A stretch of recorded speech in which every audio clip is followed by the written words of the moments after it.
Saludos a todos.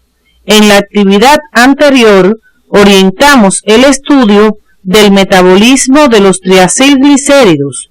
Destacamos su almacenamiento en el tejido adiposo y su importancia como reserva energética. En la imagen se observa la estructura de una lipoproteína. Estas y los cuerpos cetónicos son la forma en que se transportan los lípidos por la sangre, debido a la insolubilidad de los mismos. El hígado e intestino constituyen órganos muy importantes en el metabolismo de estos compuestos, que se estudiarán en esta actividad orientadora. Una vez estudiados estos contenidos, podrán explicar los mecanismos de transporte de lípidos a través de las lipoproteínas y los cuerpos cetónicos, así como interpretar los procesos de cetogénesis y cetólisis, teniendo en cuenta los órganos y sistemas en que ocurren, su regulación e importancia biológica. Además, serán capaces de explicar las características de la acetil-CoA como compuesto integrador del metabolismo de los lípidos en diferentes situaciones y el papel de los mismos como fuente de energía metabólicamente útil y componentes de estructuras celulares. Las lipoproteínas son estructuras supramoleculares formadas por la agregación de diferentes tipos de lípidos con proteínas globulares específicas llamadas apoproteínas. Aunque existen variaciones estructurales entre los diferentes tipos de lipoproteínas, hay una regularidad en la disposición de sus componentes. Poseen un núcleo central de lípidos no anfipáticos como triglicéridos y ésteres del colesterol. Alrededor de este núcleo se encuentran apoproteínas y lípidos anfipáticos del tipo del colesterol libre y fosfolípidos, orientados con las porciones polares hacia el exterior en monocapas que están en contacto con el medio acuoso. La organización estructural de las lipoproteínas se mantiene mediante interacciones débiles entre sus componentes. La estructura de las lipoproteínas se mantiene debido a las proteínas que forman parte de las mismas, que reciben el nombre de apoproteínas o también de apolipoproteínas. Existen al menos 7 tipos, distribuidas entre las diferentes lipoproteínas plasmáticas, y todas están constituidas por una sola unidad globular, excepto la APO2, que es un dímero. Sus funciones son variadas y algunas contribuyen a la solubilidad de los lípidos. Otras modifican la actividad de enzimas específicas durante el intercambio de lípidos entre las lipoproteínas y otras sirven de señales de reconocimiento molecular de las lipoproteínas con los receptores celulares. Se denominan con letras mayúsculas A, B, C, etc. Particular interés presenta la apoproteína B100 por ser una de las proteínas más grandes conocidas, con 4.536 aminoácidos, lo que conlleva a que se presenten con relativa frecuencia mutaciones que alteran su secuencia de aminoácidos.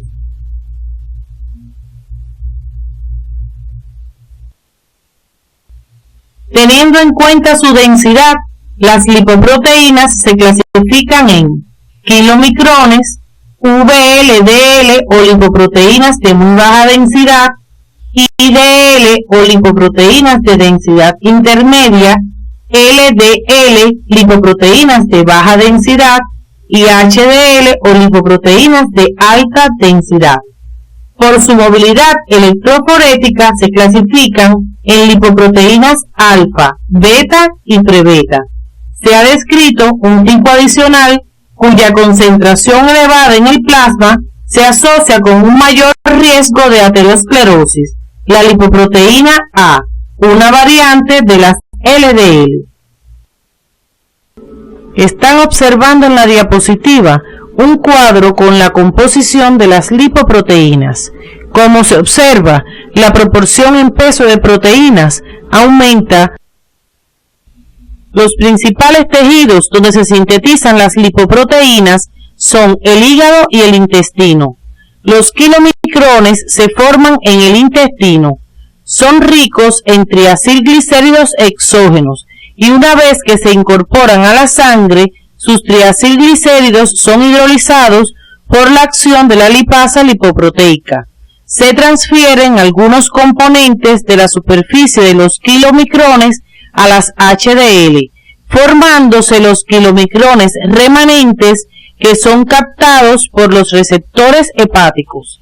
Las VLDL se sintetizan en el hígado, son ricas en triacilglicéridos endógenos y bajo la acción de la lipasa lipoproteica se transforman en IDL y luego en LDL, disminuyendo su contenido en triacilglicéridos y aumentando relativamente el de colesterol, por lo que las LDL transportan fundamentalmente colesterol.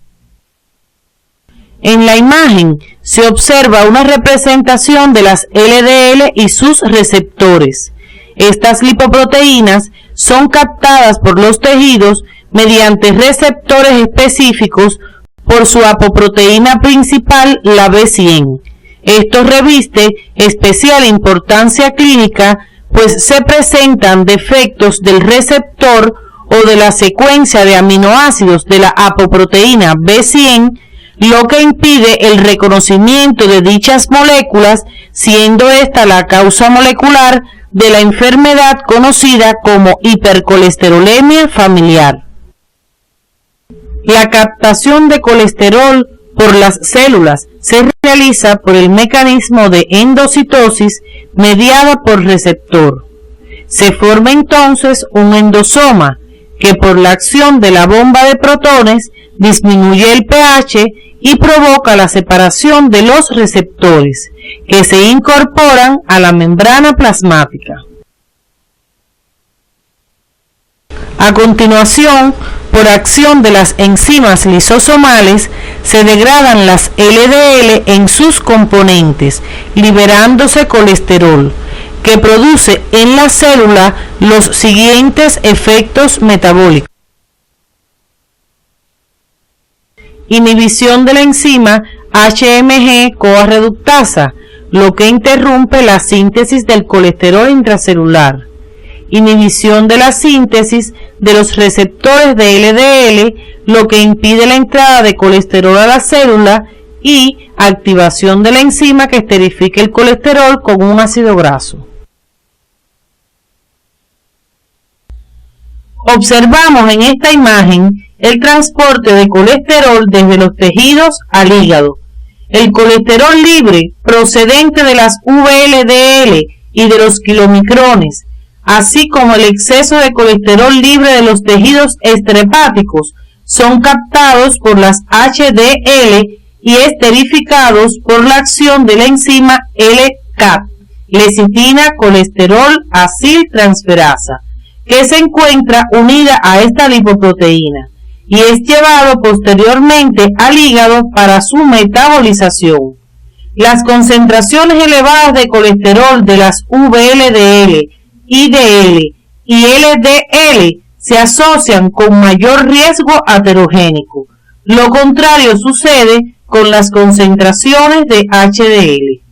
Otra forma de transporte de lípidos son los cuerpos cetónicos, cuyo metabolismo estudiaremos a continuación. La cetogénesis es el proceso de síntesis de cuerpos cetónicos. Se localiza tisularmente en el hígado y celularmente en las mitocondrias, donde también ocurre la beta-oxidación de ácidos grasos, por lo que ambos procesos se encuentran funcionalmente relacionados. La acetil-CoA, proveniente de la beta-oxidación, puede convertirse en dos ácidos carboxílicos relativamente fuertes, que son el ácido acetilacético y el beta-hidroxibutírico. Estos y la acetona constituyen los cuerpos cetónicos. La concentración normal de cuerpos cetónicos en sangre es de 0.2 milimoles por litro y se denomina cetonemia normal. En esta reacción de la cetogénesis se condensan dos moléculas de acetil-CoA formándose acetoacetil-CoA. La enzima que cataliza esta reacción es la beta-cetotiolasa. En esta reacción observa que se condensa la acetoacetil-CoA con una molécula de acetil-CoA, dando lugar al 3-hidroxi-3-metil-glutaril-CoA, llamado comúnmente beta-hidroxi-betametil-glutaril-CoA, conocido como HMG-CoA. La enzima que cataliza esta reacción es la HMG-CoA sintetasa. En la siguiente reacción, el HMG-CoA, por acción de la enzima HMG-CoA liasa, se convierte en ácido acetilacético liberándose acetil-CoA. Como se observa, se ha formado el primer cuerpo cetónico, el ácido acetil-acético. A continuación, parte del ácido acetilacético es convertido en ácido beta-hidroxibutírico por la acción de una enzima de la membrana mitocondrial interna denominada beta-hidroxibutírico deshidrogenasa, que utiliza como coenzima al NAT reducido. El ácido beta-hidroxibutírico es otro cuerpo cetónico. El ácido acetilacético se descarboxila espontáneamente formándose la acetona, que es el último de los cuerpos cetónicos que se produce. La cetólisis es el proceso donde se degradan los cuerpos cetónicos.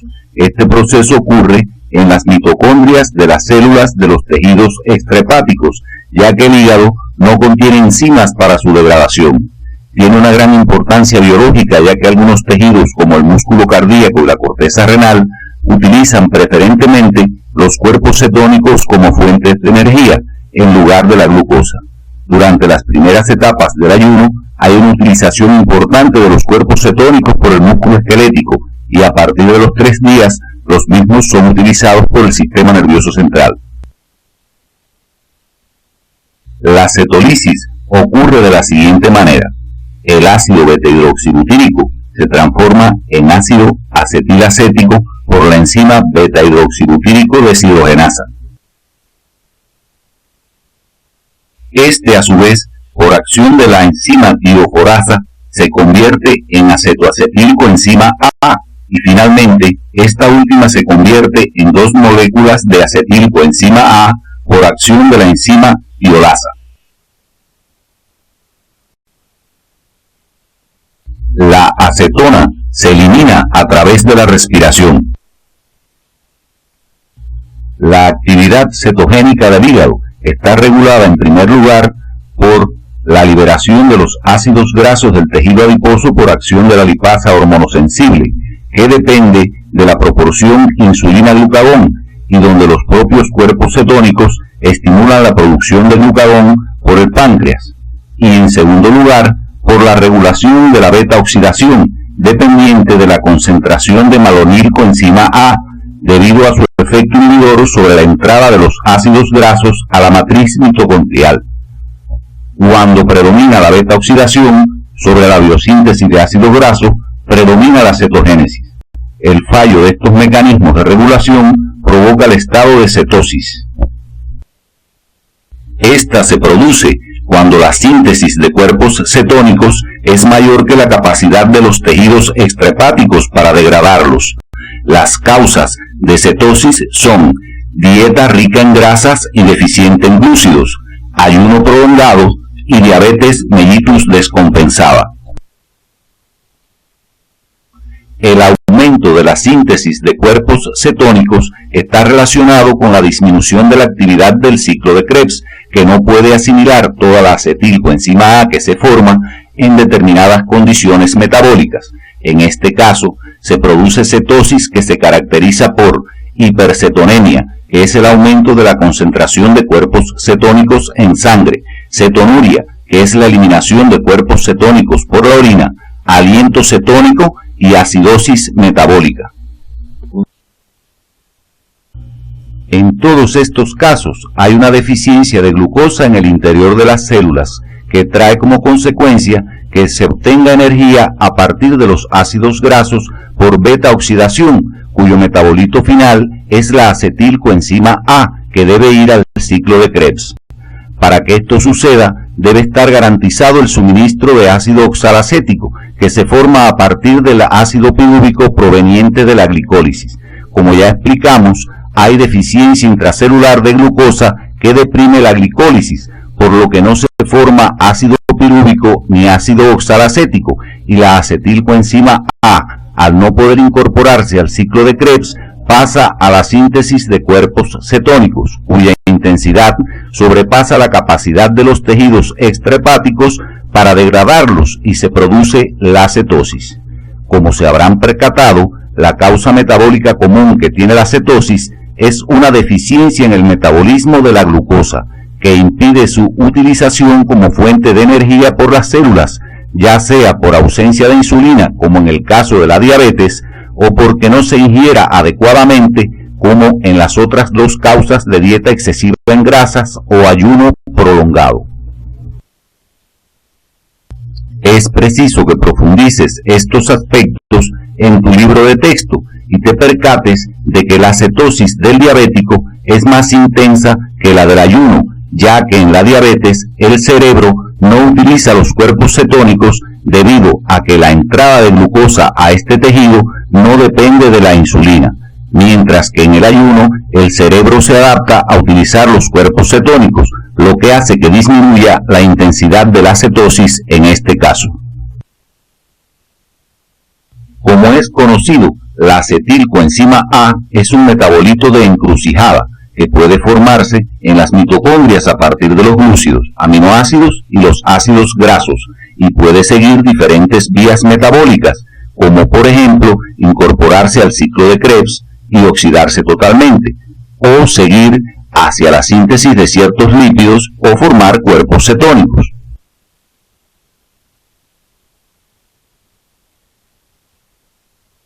Como conclusiones de nuestra actividad orientadora de hoy tenemos: los principales órganos donde se sintetizan las lipoproteínas son el intestino y el hígado. Las lipoproteínas son la forma en que se transportan los lípidos en sangre y se diferencian por la naturaleza y proporción de la fracción lipídica y sus apoproteínas. Los cuerpos cetónicos se sintetizan en el hígado y se degradan en los tejidos extrahepáticos, ya que el hígado carece de las enzimas necesarias.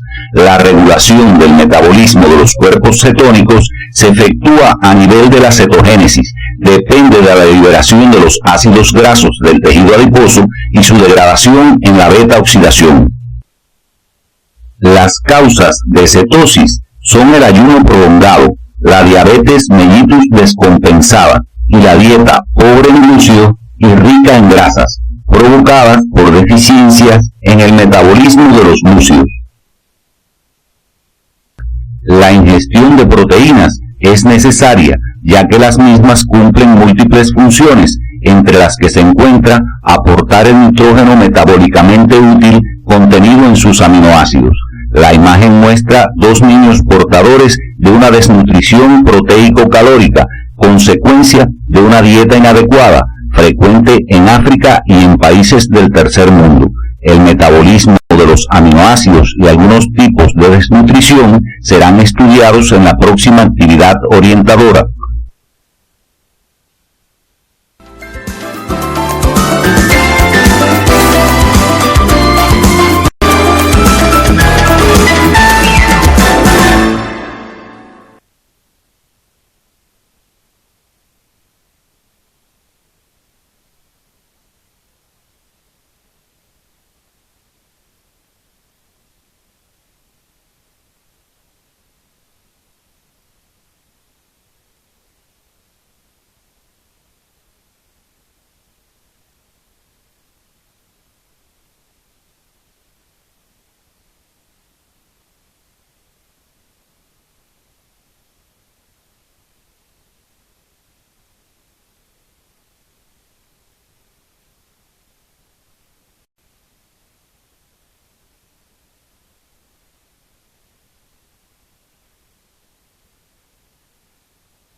Saludos a todos. En la actividad anterior orientamos el estudio del metabolismo de los cuerpos cetónicos y las lipoproteínas, resaltando su papel en el transporte de lípidos en diferentes situaciones metabólicas. En el día de hoy comenzamos el estudio de los compuestos nitrogenados de bajo peso molecular. Una vez estudiados estos contenidos, podrán explicar cómo se mantiene el pool de aminoácidos, teniendo en cuenta los procesos que le aportan y sustraen aminoácidos, así como las reacciones generales de los mismos, tomando en consideración el destino metabólico del grupo amino y la cadena hidrocarbonada. También serán capaces de interpretar el proceso de síntesis de aminoácidos en el humano, teniendo en cuenta sus limitaciones. Entre los compuestos nitrogenados se encuentran los aminoácidos, los nucleótidos, los ácidos nucleicos y las proteínas. La presencia del nitrógeno en estos compuestos les confiere importantes capacidades funcionales y la posibilidad de participar de un modo destacado en las transformaciones biológicas de dichas biomoléculas.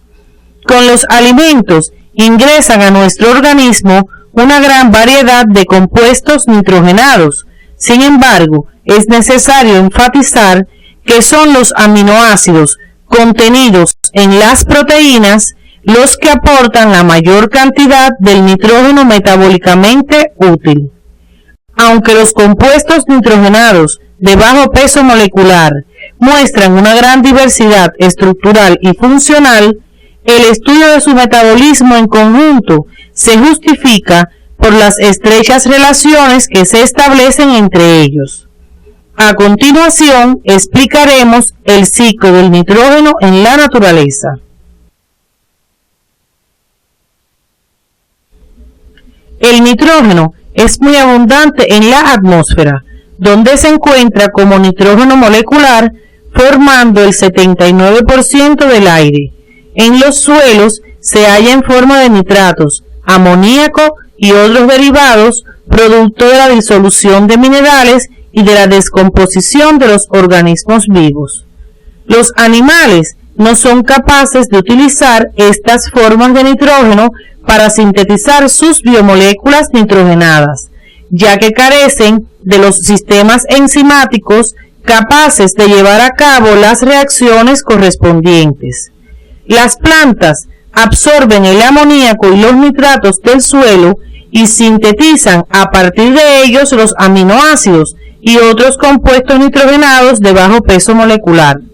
Entre las plantas, las leguminosas, como los frijoles, tienen una destacada participación en la incorporación del nitrógeno inorgánico al mundo orgánico.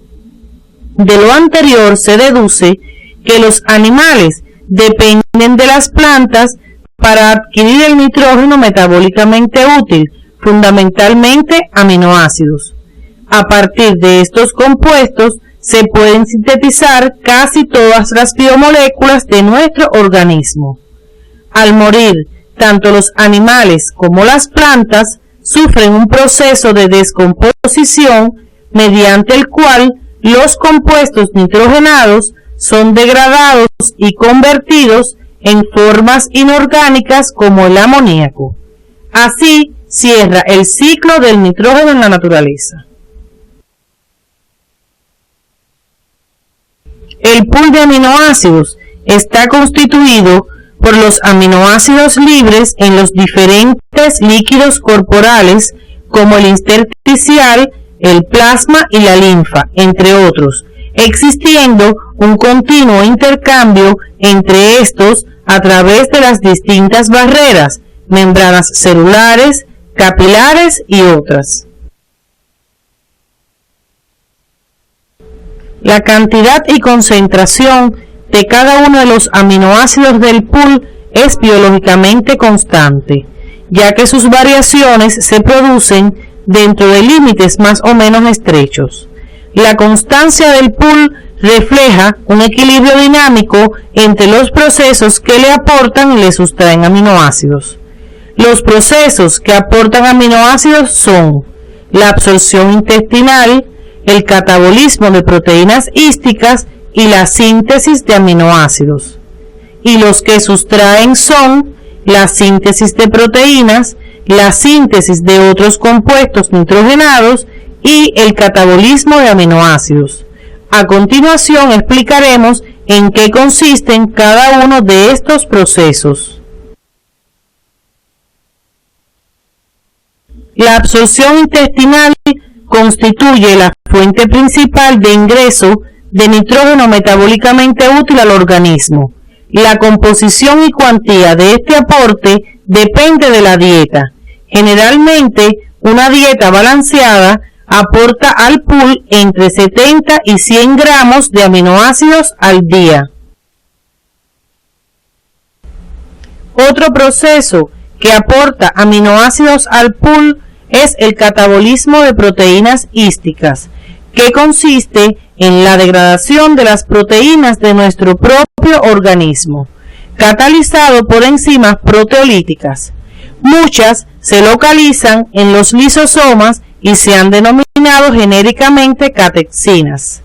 En el citosol se ha detectado un complejo supramolecular de aproximadamente 1 millón de Daltons, denominado proteosoma, que provee una vía no lisosomal para la degradación de proteínas intracelulares.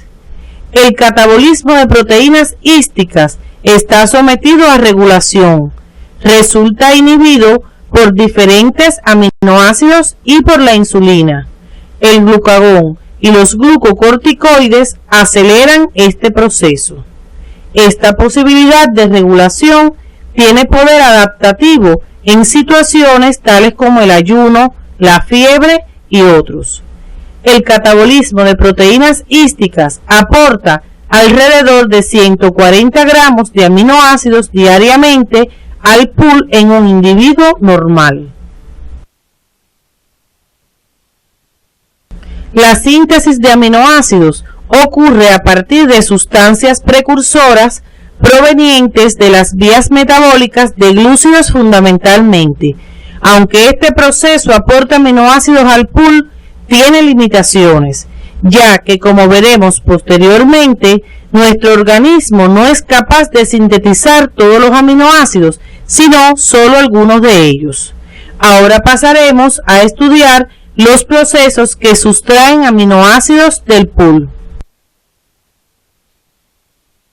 La síntesis de proteínas sustrae aminoácidos del pool. Este proceso está sujeto a una estricta regulación genética.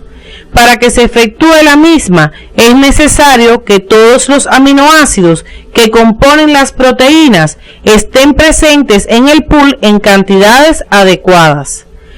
Otro de los procesos que sustraen aminoácidos del pool lo constituye la síntesis de otros compuestos nitrogenados, como los nucleótidos y los grupos hemo, que tienen como precursores a los aminoácidos. El catabolismo de los aminoácidos es otro de los procesos que sustrae aminoácidos del pool. Representa la vía de degradación de dichos compuestos con función fundamentalmente energética. Se utilizan cada día unos 70 gramos con estos fines, lo que cubre el 20% de las necesidades calóricas de un adulto normal. Este aporte puede incrementarse durante el ayuno y también de acuerdo con la composición de la dieta y el estado metabólico del organismo. A continuación, comenzaremos el estudio del metabolismo general de los aminoácidos. Por reacciones metabólicas generales de los aminoácidos, se entienden aquellas que son comunes a muchos de ellos o constituyen etapas significativas en el metabolismo de algunos de estos compuestos. Estas son la desaminación, la transaminación y la descarboxilación. A continuación comenzaremos el estudio de cada una de ellas. La desaminación es un proceso metabólico en el cual, a partir de un aminoácido, se obtiene el cetoácido correspondiente y amoníaco. Cuando las enzimas que participan en este proceso requieren de cofactores de oxidorreducción, la reacción catalizada recibe el nombre de desaminación oxidativa. La principal enzima que cataliza la desaminación oxidativa es la L-glutámico deshidrogenasa, que como su nombre lo indica, es específica para el ácido glutámico. Se localiza en la matriz mitocondrial y su actividad resulta regulada por varios moduladores. Es activada por el ADP, el GDP y algunos aminoácidos, mientras que el ATP, el GTP, el NAT reducido y el fosfato de piridoxal la inhiben. El NAT reducido que se produce en la reacción puede ser reoxidado en la cadena respiratoria con el consiguiente rendimiento energético. Aunque la enzima es específica para el ácido glutámico, se considera una enzima central y clave en el metabolismo de los aminoácidos, ya que, como veremos, el grupo amino de otros aminoácidos puede ser incorporado al ácido glutámico y luego separarse en forma de amoníaco, por lo que esta enzima contribuye a la desaminación de otros aminoácidos. Otra reacción general es la transaminación, que consiste en la transferencia de un grupo amino desde un aminoácido hasta un cetoácido, de modo que se obtienen como productos el cetoácido correspondiente al aminoácido inicial y el aminoácido correspondiente al cetoácido inicial. Es importante señalar que en la transaminación no se obtiene amoníaco libre, ya que el grupo amino no se elimina, sino que se transfiere del aminoácido al cetoácido correspondiente. Las enzimas que catalizan estas reacciones se denominan transaminasas o aminotransferasas. Las transaminasas utilizan como cofactor al fosfato de piridoxal, que actúa como transportador del grupo amino entre los sustratos, alternando entre su forma aldehídica piridoxal y su forma aminada piridoxamina. Este compuesto es una vitamina del complejo B. Las transaminasas, como la mayoría de las enzimas, son intracelulares y su actividad en el plasma es muy baja en condiciones normales. Sin embargo, cuando ocurre lisis y muerte celular por cualquier causa, su concentración en el plasma aumenta, detectándose una actividad considerable. Este hecho permite que se emplee la determinación de la actividad de estas enzimas en plasma para diagnosticar y seguir la evolución de ciertas afecciones que transcurren con daño celular, específicamente en aquellas enfermedades que afectan órganos ricos en estas enzimas. En las enfermedades hepáticas, como la hepatitis viral y la cirrosis, hay un aumento considerable de la TGP, mientras que en el infarto del miocardio se eleva la TGO.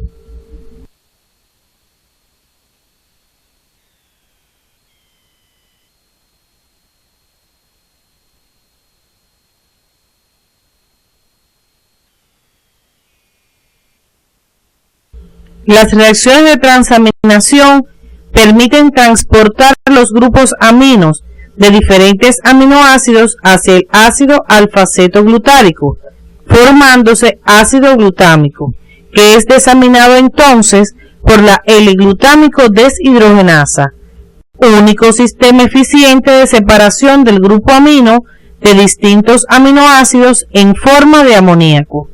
Este proceso, donde se combinan la transaminación y la desaminación, se denomina transdesaminación.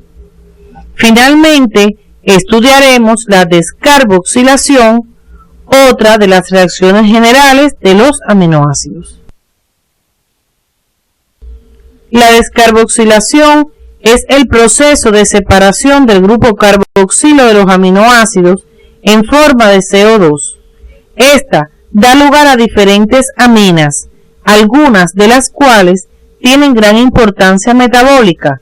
Tal es el caso de la tiramina, derivada de la tirosina, y de la histamina, derivada de la histidina, la que ejerce efectos en determinados órganos en dependencia del tipo del receptor al cual se una. Las enzimas que catalizan estas reacciones se denominan descarboxilasas y tienen como cofactor al fosfato de piridoxal. Las bacterias de la flora intestinal normal poseen descarboxilasas que originan diferentes aminas a partir de los aminoácidos que no son absorbidos en el intestino. El catabolismo de los aminoácidos suele iniciarse con la separación del grupo amino en una de las reacciones ya estudiadas. A partir de ese momento, la cadena carbonada resultante sufre transformaciones hasta la obtención de un compuesto relacionado con las vías metabólicas de glúcidos o lípidos, a las cuales queda incorporado.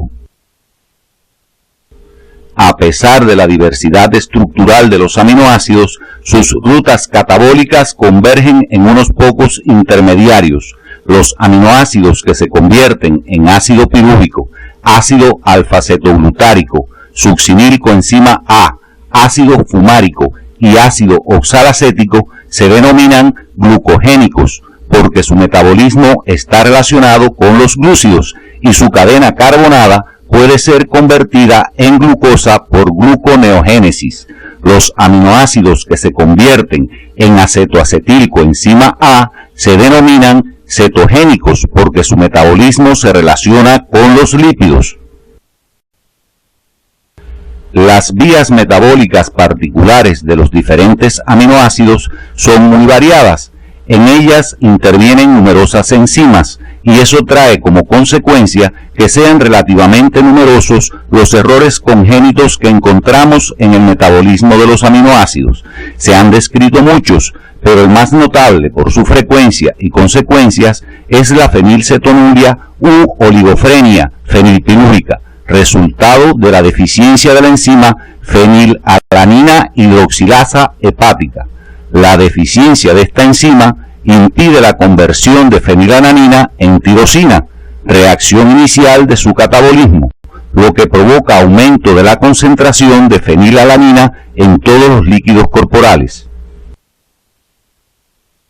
El aumento de la concentración de fenilalanina en los líquidos corporales estimula la acción de la enzima fenilalanina aminotransferasa que produce ácido fenilpirúvico y a partir de este fenilacético y feniláctico, cuya excreción provoca el olor característico. La fenilalanina inhibe a la tirosinasa y por eso disminuye la formación de melanina. Todo esto trae como consecuencia las manifestaciones clínicas que estudiaremos a continuación. Las manifestaciones clínicas de la fenilcetonuria en el niño no tratado se presentan hacia los 4 meses de vida, evidenciándose retraso en el crecimiento cerebral que puede conducir a la microcefalia. Posteriormente aparece el retraso mental de moderado a grave. Estos niños tienen la piel, los ojos y el pelo más claro que sus familiares, cierto olor a almizcle y tendencia a las lesiones cutáneas. Muchos tienen hipertonicidad o son hiperactivos. El diagnóstico debe hacerse alrededor de los 7 días de nacidos, pues antes los niveles de fenilalanina pueden ser normales. El mecanismo por el cual se produce el retraso mental es desconocido. La fenilcetonuria se transmite como un rasgo autosómico recesivo y su diagnóstico prenatal no es posible.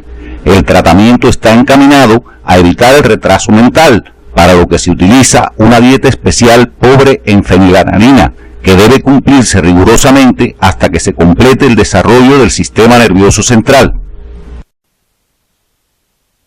Otro aspecto del sumario es la síntesis de aminoácidos, que consiste en la formación de estos compuestos a partir de precursores de bajo peso molecular no aminoacídicos. El proceso incluye en su etapa final la introducción de un grupo amino en un cetoácido homólogo del aminoácido que se sintetiza. Las cadenas carbonadas que dan origen a los aminoácidos se forman en procesos metabólicos conocidos como la glicólisis y el ciclo de Krebs.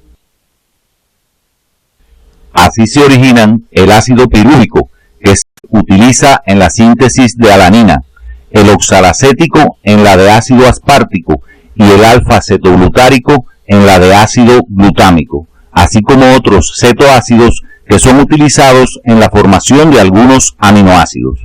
En los organismos superiores, este proceso tiene limitaciones por la imposibilidad de sintetizar las cadenas carbonadas de los cetoácidos correspondientes a determinados aminoácidos, los cuales no pueden ser obtenidos de esa forma y tienen que adquirirse a través de la dieta. Esta situación ha conducido a clasificar los aminoácidos en esenciales y no esenciales, siendo los primeros aquellos que el organismo no puede sintetizar y que tiene que adquirir a través de la dieta. En la diapositiva se relacionan los mismos. Estos aminoácidos tienen una gran importancia nutricional, ya que su presencia en las proteínas es uno de los determinantes de su valor biológico. Se denomina valor biológico de una proteína al grado de eficiencia de la misma para satisfacer las necesidades del organismo. Es determinante para el valor biológico de una proteína su contenido en aminoácidos esenciales.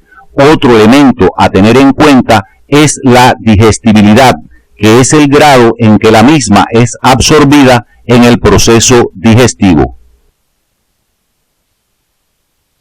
Existen diferentes métodos para determinar el valor biológico de una proteína. Entre ellos se encuentra el score o cómputo, que consiste en la comparación de una proteína a la cual se le quiere determinar su valor biológico con una proteína de referencia adoptada como patrón por un comité de expertos de la FAO, Organización de las Naciones Unidas para la Agricultura y la Alimentación. Esta proteína se ha preparado teniendo en cuenta los requerimientos de los diferentes aminoácidos en los seres humanos. En primer lugar, se analiza si cada uno de los aminoácidos esenciales en la proteína investigada se encuentra en cantidad igual o superior a la indicada en la proteína de referencia. De ser así, se considera a la proteína como completa y se le confiere el cómputo de 100%. En esta diapositiva se muestra la comparación entre dos proteínas según el método del cómputo o score. Como se observa, en la albúmina del huevo, todos los aminoácidos esenciales se encuentran en cantidades superiores a los de la proteína patrón, por lo que es una proteína completa y su cómputo o score es de 100%. La gluteína, sin embargo, presenta 3 aminoácidos en cantidad inferior a los requerimientos. La lisina es el primer limitante por presentar el menor cociente, 17,1 contra 55, que es igual a 0,31, lo que multiplicado por 100 da el valor biológico de 31%. Ejemplos de proteínas de alto valor biológico son las de la leche, la carne, el huevo y el pescado, que son ricas en aminoácidos esenciales y además el organismo cuenta con las enzimas necesarias para su digestión. A continuación estudiaremos 2 ejemplos de enfermedades frecuentes en países del tercer mundo producidas por deficiencias en la ingestión de proteínas, de calorías o de ambas. El kwashiorkor es una enfermedad nutricional caracterizada por un retardo marcado del crecimiento, anemia, hipoproteinemia, frecuentemente acompañada de edema e infiltración grasa del hígado, seguida de fibrosis. A menudo se observa atrofia acinar del páncreas, diarreas y esteatorrea. La pérdida de las secreciones pancreáticas impide la utilización de las escasas cantidades de proteína de la dieta, lo cual agrava el déficit proteínico. El daño renal presente incrementa la eliminación de los aminoácidos por la orina. Puede existir una deficiencia de vitamina A que conduce a la ceguera. Esta enfermedad se presenta en niños que consumen casi exclusivamente glúcidos, alimentos que contienen almidón y muy poca proteína. Los síntomas responden adecuadamente a la terapéutica de una dieta rica en proteínas de alta calidad. Estos niños son susceptibles a padecer infecciones y pueden morir como consecuencia de ellas. La otra enfermedad carencial es el marasmo, producida por una alimentación pobre en proteínas y contenido energético, en la que predomina la deficiencia calórica. Aunque puede presentarse a cualquier edad, es más frecuente que aparezca en el primer año de vida, como consecuencia de una lactancia prolongada sin suplemento de otros alimentos. Se observa pérdida de peso y disminución considerable del tejido subcutáneo, muscular y adiposo. El tratamiento es básicamente la dieta que garantice el aporte calórico adecuado. Conclusiones. La principal fuente de nitrógeno metabólicamente útil para nuestro organismo son los aminoácidos contenidos en las proteínas. La cantidad y concentración de los aminoácidos del pool es biológicamente constante y sus variaciones se producen dentro de límites estrechos. Las reacciones generales de los aminoácidos son la desaminación, la transaminación y la descarboxilación. Los aminoácidos esenciales no pueden ser sintetizados y deben ser adquiridos por la dieta. La fenilcetonuria se produce por una deficiencia de la enzima fenilalanina hidroxilasa hepática y su principal manifestación es el retardo mental. El kwashiorkor se produce por una deficiencia de proteínas en la dieta, mientras que el marasmo por deficiencia proteico-calórica, pero sobre todo calórica. En nuestra actividad orientamos el estudio del metabolismo de los compuestos nitrogenados, donde desempeña un papel fundamental el hígado como órgano central donde ocurren las reacciones metabólicas generales de los aminoácidos.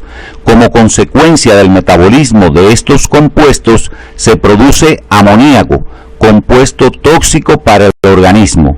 Cuando existe daño hepático, se produce acumulación de toxinas como el amoníaco, que produce disfunción cerebral y manifestaciones que van desde cambios de conducta e irritabilidad hasta desorientación, confusión y descerebración, estado que se conoce como encefalopatía hepática. Estos contenidos se abordarán en nuestra próxima actividad orientadora.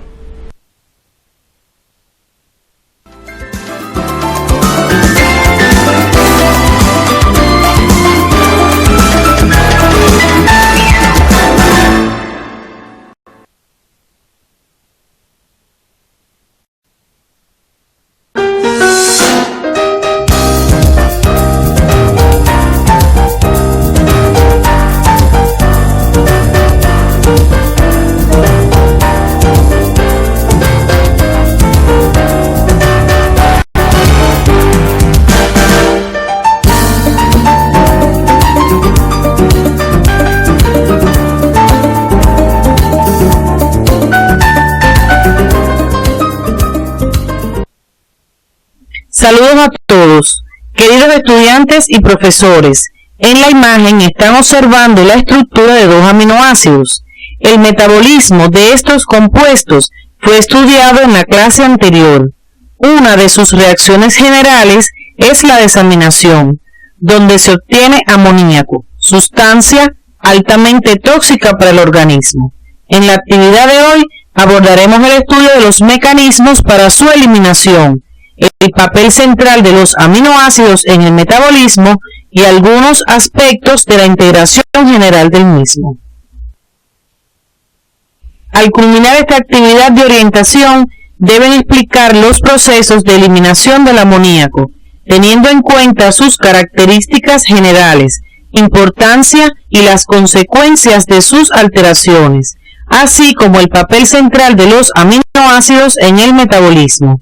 Además, podrán interpretar la integración general del metabolismo a través de los vínculos que se establecen entre sus áreas.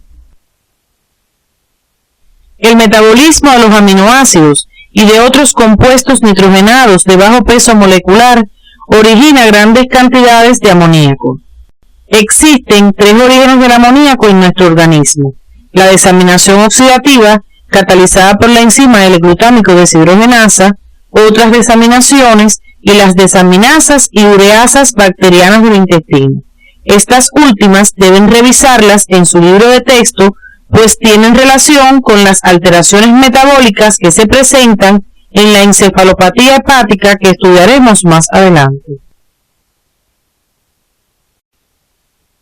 El amoníaco puede ser reincorporado al metabolismo mediante la síntesis de aminoácidos no esenciales y otros procesos, pero como su producción supera las posibilidades de utilización por estas vías, una gran parte del amoníaco se elimina del organismo por excreción urinaria. El amoníaco es una sustancia tóxica cuyo aumento en sangre y los tejidos puede causar lesiones, especialmente en el tejido nervioso. De ahí la importancia de una eliminación eficaz, lo que estudiaremos a continuación. Existen dos mecanismos en el organismo para la eliminación del amoníaco: la excreción renal y la síntesis y excreción de urea. Vamos a referirnos a la excreción renal. El riñón es capaz de eliminar amoníaco por la orina en forma de sales de amonio. En este órgano, el amoníaco se combina con iones de hidrógeno formando amonio, que se excreta combinado con diferentes iones. Como la excreción urinaria de sales de amonio consume iones de hidrógeno, estas reacciones están en dependencia de los mecanismos renales de regulación del pH sanguíneo, lo cual impone un límite a las cantidades de amoníaco que pueden ser eliminadas por esta vía y que procede de las reacciones metabólicas del riñón. Para la excreción del amoníaco producido en los tejidos extrarrenales se utiliza el mecanismo de transporte de la glutamina que veremos a continuación. La glutamina se sintetiza en los tejidos extrarrenales a partir del ácido glutámico más amoníaco, reacción catalizada por la enzima glutamina sintetasa. La reacción consume ATP y requiere de iones magnesio. La glutamina viaja por la sangre y es captada por el riñón. En este órgano es hidrolizada por la enzima glutaminasa, liberando amoníaco que se excreta en forma de sales de amonio. Aproximadamente el 60% de las sales de amonio que aparecen en la orina se originan de la hidrólisis de la glutamina. Sin embargo, el mecanismo más eficaz para la eliminación del amoníaco es la ureogénesis. La ureogénesis es el proceso de síntesis y excreción de urea, que tiene gran importancia ya que su funcionamiento no depende de las variaciones en el equilibrio ácido-básico que imponen limitaciones a la excreción renal del amoníaco en forma de sales de amonio. Y además, la urea, a diferencia del amoníaco, es un compuesto de muy baja toxicidad. Los animales que excretan urea como principal forma de eliminación del amoníaco son ureotélicos, entre ellos el hombre y la mayor parte de los vertebrados terrestres. La síntesis de urea se lleva a cabo en el hígado y desde este órgano alcanza el riñón, donde resulta eliminada por medio de la orina. Por esta vía, un ser humano elimina entre 25 y 30 gramos de urea. Este compuesto representa el 90% de las sustancias nitrogenadas urinarias. La principal fuente de amoníaco para la síntesis de urea es el nitrógeno de los aminoácidos. De ahí que su excreción experimente variaciones en dependencia de la ingestión de proteínas de cada sujeto. Estudiaremos a continuación las reacciones de esta vía metabólica. Mediante la ureogénesis, 2 moléculas de amoníaco y una de CO2 son convertidas en urea, como pueden observar en la reacción global. La biosíntesis de urea comienza con la formación del compuesto carbamilfosfato, reacción en la cual el amoníaco se une al CO2 consumiendo 2 enlaces ricos en energía del ATP. Esta reacción es catalizada por la enzima carbamilfosfato sintetasa 1, que es mitocondrial y utiliza amoníaco. Hay otra enzima carbamilfosfato sintetasa 2 que se localiza en el citoplasma, utiliza glutamina y participa en la síntesis de nucleótidos. En esta reacción se produce citrulina a partir de carbamilfosfato y el aminoácido ornitina, catalizada por la enzima ornitina transcarbamilasa, que también se localiza en la matriz mitocondrial. La citrulina formada abandona la mitocondria, ya que el resto de las reacciones tienen lugar en el citosol. La siguiente reacción consiste en la incorporación del segundo grupo nitrogenado alimentador del ciclo a partir del ácido aspartico, el que se une con la citrulina. Se obtiene ácido arginino succínico por la acción de la enzima arginino succínico sintetasa. Esta reacción también requiere de aporte energético. En este caso se consume el equivalente de 2 enlaces ricos en energía, pues el pirofosfato liberado resulta hidrolizado por pirofosfatasas, lo cual tiene un efecto impulsor sobre la totalidad de la secuencia de reacciones. A continuación, el ácido arginino succínico es escindido por la enzima arginino succínico liasa, formándose arginina y ácido fumárico. La formación de ácido fumárico en esta reacción posibilita un aporte continuo de grupos amino a la ureogénesis, ya que en el ciclo de Krebs este se convierte en ácido oxalacético, el cual por transaminación se convierte nuevamente en aspartico, que se incorpora a la ureogénesis. La última reacción es la hidrólisis de la arginina, por acción de la enzima arginasa. Esta enzima está presente solamente en el hígado, donde tiene una elevada actividad. Los productos de esta reacción son la urea, metabolito final de la ureogénesis, y la ornitina, que reinicia el ciclo. Para recomenzar las reacciones del ciclo, la ornitina debe pasar del citosol a la matriz mitocondrial, donde puede reaccionar nuevamente con el carbamilfosfato. La síntesis de una molécula de urea consume 4 enlaces ricos en energía, lo que constituye el costo metabólico de la conversión del amoníaco altamente tóxico en urea. En esta diapositiva se observa el esquema general de la ureogénesis. El amoníaco producido en la desaminación oxidativa del ácido glutámico por la L-glutámico deshidrogenasa se incorpora a través del carbamilfosfato. Los aminoácidos que no se desaminan a través de la L-glutámico deshidrogenasa se transaminan con el ácido oxalacético, el cual se convierte en ácido aspartico que incorpora los grupos amino al ciclo mediante su unión con la citrulina. El producto final de esta vía metabólica es la urea. Siendo la ureogénesis un proceso hepático, el daño de este órgano provoca acumulación de amoníaco. Como se observa, la formación de ácido fumárico en la ureogénesis posibilita un aporte continuo de grupos amino, ya que en el ciclo de Krebs este se convierte en ácido oxalacético, el cual por transaminación forma nuevamente ácido aspartico, que se incorpora al ciclo de la urea. Esto ya se estudió en la reacción catalizada por la enzima arginino succínico liasa.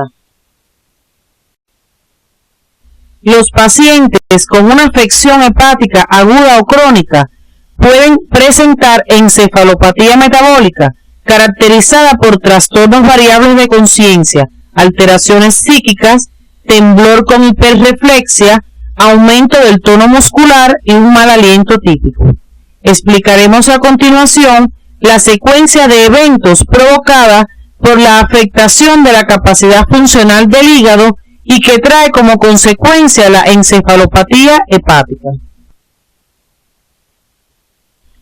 Al afectarse la capacidad funcional del hígado, se deprime la ureogénesis, proceso fundamentalmente hepático, lo que provoca el aumento de la concentración plasmática de amoníaco, sustancia altamente tóxica para el sistema nervioso.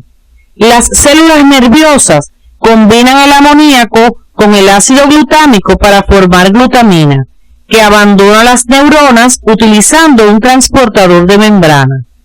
Esto ocasiona la disminución de la concentración de ácido glutámico en la célula, por lo que el ácido alfa-cetoglutarico del ciclo de Krebs se transforma en ácido glutámico, con lo cual sigue la formación de glutamina. La disponibilidad de ácido alfa-cetoglutarico disminuye, lo que deprime el ciclo de Krebs, provocando disminución del aporte energético. Este es uno de los factores que provoca los trastornos de conciencia. Otro aspecto a tener en cuenta es que la disminución de la degradación hepática de la insulina aumenta su concentración plasmática. Debido al hiperinsulinismo, aumenta la entrada de aminoácidos de cadena ramificada al músculo, con lo cual disminuye su concentración en sangre. Los aminoácidos de cadena ramificada y los aromáticos utilizan el mismo transportador de la glutamina para abandonar las células nerviosas, por lo que al disminuir la concentración de los de cadena ramificada, se produce un aumento de la entrada de los aminoácidos aromáticos a la célula nerviosa, que son utilizados en la síntesis de falsos neurotransmisores. La insuficiencia hepática produce además hipoglicemia y poca disponibilidad de ácido glutámico en las neuronas para la síntesis del ácido gamma-aminobutírico, principal neurotransmisor inhibitorio del sistema nervioso central. El trastorno en la síntesis de neurotransmisores, la hipoglicemia y la depresión de ácido gamma-aminobutírico explican las manifestaciones neurológicas que se presentan en este cuadro. A continuación orientaremos otro aspecto del sumario referido al papel central de los aminoácidos en el metabolismo. Los compuestos nitrogenados de bajo peso molecular se caracterizan por su riqueza metabólica, expresada por las numerosas relaciones que se establecen entre los propios compuestos nitrogenados y otros metabolitos. Si bien todos los aminoácidos participan en las vías del metabolismo nitrogenado, algunos de ellos tienen un papel destacado, por lo que se les denomina aminoácidos claves. A continuación relacionaremos los mismos y mencionaremos los procesos donde participan. El ácido glutámico participa en las reacciones de separación del nitrógeno de los aminoácidos, transaminación y desaminación, en el transporte de nitrógeno a través de la sangre por su conversión reversible en glutamina y en la síntesis de neurotransmisores. Su cetoácido homólogo, el ácido alfa-cetoglutárico, es un intermediario del ciclo de Krebs. Su derivado, el ácido N-acetilglutámico, interviene en el proceso de la ureogénesis. El ácido aspartico participa activamente en reacciones de transaminación, en la síntesis de nucleótidos y en la incorporación de nitrógeno al ciclo de la urea. Su cetoácido homólogo, el ácido oxalacético, es un intermediario del ciclo de Krebs. La glicina participa en la síntesis de porfirinas, síntesis de creatina y en la síntesis de nucleótidos. La alanina participa en reacciones de transaminación y en la vinculación metabólica entre hígado y músculo llamado ciclo de Cahill. Su cetoácido homólogo, el ácido pirúvico, es un intermediario del metabolismo glucídico. La glutamina participa en la síntesis de nucleótidos y en el transporte de nitrógeno a través de la sangre mediante su conversión en ácido glutámico. Otro aminoácido clave es la metionina, cuyo derivado, la S-adenosilmetionina, constituye el llamado metilo activo, que participa en reacciones de metilación. Por su parte, la fenilalanina es el precursor de hormonas y pigmentos cutáneos. La serina forma parte de algunos lípidos, participa en la síntesis de neurotransmisores y la síntesis de esfingosina, mientras que la arginina es un intermediario de la síntesis de urea y participa en la síntesis de creatina. Hasta aquí hemos estudiado las vías metabólicas de glúcidos, lípidos y compuestos nitrogenados. La integración de su funcionamiento garantiza el mantenimiento de la homeostasia. Para que esto sea posible, es necesaria la existencia de mecanismos que permitan el funcionamiento armónico, coordinado y concatenado de estos procesos, es decir, que a pesar de la diversidad de sus partes componentes, el metabolismo constituye un todo único. Esta integración se manifiesta en forma de metabolitos de encrucijada, confluencia en metabolito y confluencia en vía metabólica. Los metabolitos de encrucijada son aquellos que constituyen elementos integradores dentro de su área metabólica, por ejemplo, la glucosa 6-fosfato como metabolito central de los glúcidos y la acetilcoenzima A como el de los lípidos. Recuerden que las relaciones metabólicas de estos compuestos fueron estudiadas en actividades anteriores. Revisen las orientaciones para su estudio. Los metabolitos de confluencia son aquellos que relacionan vías metabólicas de diferentes áreas del metabolismo. Dentro de este grupo tenemos el ácido pirúvico. Este se origina a partir de glúcidos y proteínas, transformándose en glúcidos, lípidos y aminoácidos. En consecuencia, es un compuesto sobresaliente desde el punto de vista de la integración del metabolismo. Deben profundizar este contenido de acuerdo a las orientaciones del CD de la asignatura y del profesor. Otra forma en que se concreta de manera evidente la integración del metabolismo es la confluencia en vía o secuencia metabólica. La vía integradora por excelencia es la que observan en la diapositiva, el ciclo de Krebs. En este confluyen los procesos catabólicos de glúcidos, lípidos y aminoácidos, pero al mismo tiempo de él parten intermediarios hacia varias vías metabólicas, como el ácido cítrico para la síntesis de ácidos grasos, el succinil-CoA a la formación de porfirinas, el ácido alfa-acetoglutarico a la formación de glutámico y el ácido málico y oxalacético a la formación de glucosa y ácido aspartico respectivamente. Hay algunos metabolitos como el ácido glutámico y el ácido aspartico que son intermediarios tanto de la síntesis como de la degradación de compuestos a través del ciclo. Además de las formas de integración estudiadas anteriormente, existen numerosos compuestos que vinculan las diferentes áreas del metabolismo. En el metabolismo de los glúcidos, por ejemplo, la cadena hidrocarbonatada de numerosos aminoácidos puede ser convertida en glucosa y otros glúcidos a través de la formación de ácido pirúvico y de intermediarios del ciclo de Krebs. La relación inversa solo es posible en caso de aminoácidos no esenciales. Los aminoácidos también aportan el nitrógeno a algunos glúcidos nitrogenados. Deben estudiar estos contenidos según las orientaciones del CD de la asignatura y las de tu profesor. Un derivado glucídico, el ácido glucurónico, interviene en la eliminación de productos de excreción del metabolismo nitrogenado.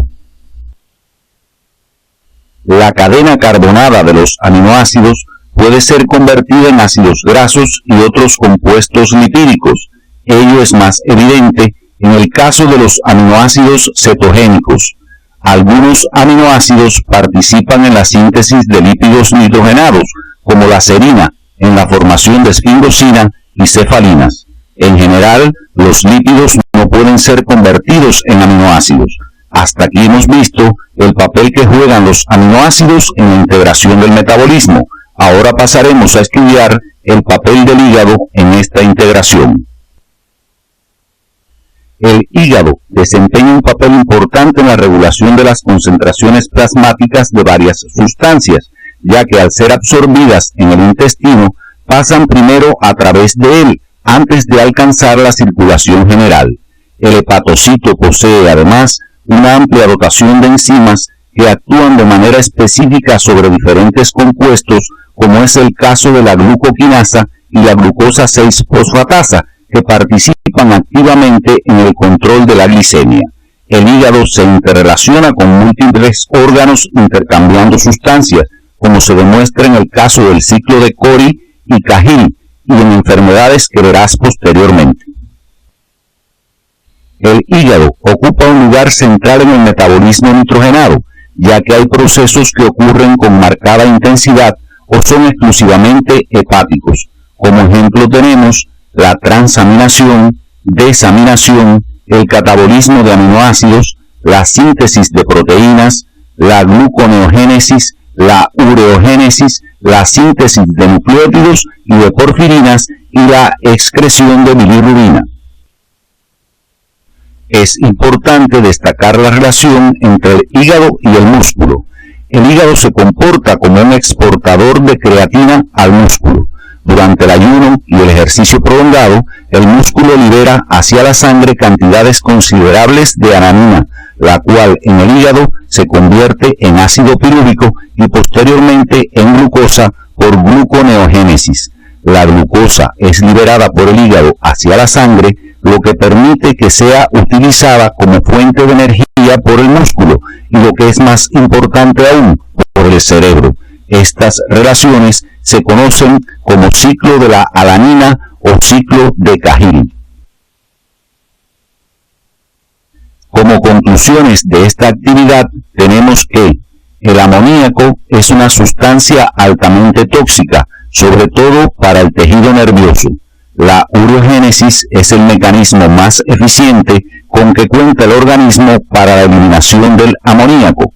La inhibición del ciclo de Krebs, la hipoglicemia, la depresión de ácido gamma-aminobutírico y la formación de falsos neurotransmisores explican las alteraciones neurológicas de la encefalopatía hepática. Los aminoácidos desempeñan un papel central en el metabolismo nitrogenado, al participar de forma destacada en la mayoría de sus vías metabólicas. La integración del metabolismo se manifiesta en tres formas fundamentales, que son metabolitos de encrucijada, metabolito de confluencia y confluencia en vías metabólicas. El hígado desempeña un importante papel central en la regulación del metabolismo. Hasta aquí hemos estudiado las características generales del metabolismo. Observamos que varias hormonas intervienen en la regulación de procesos metabólicos. A partir de nuestra próxima actividad orientadora, comenzaremos el estudio de las características morfofuncionales del sistema endocrino.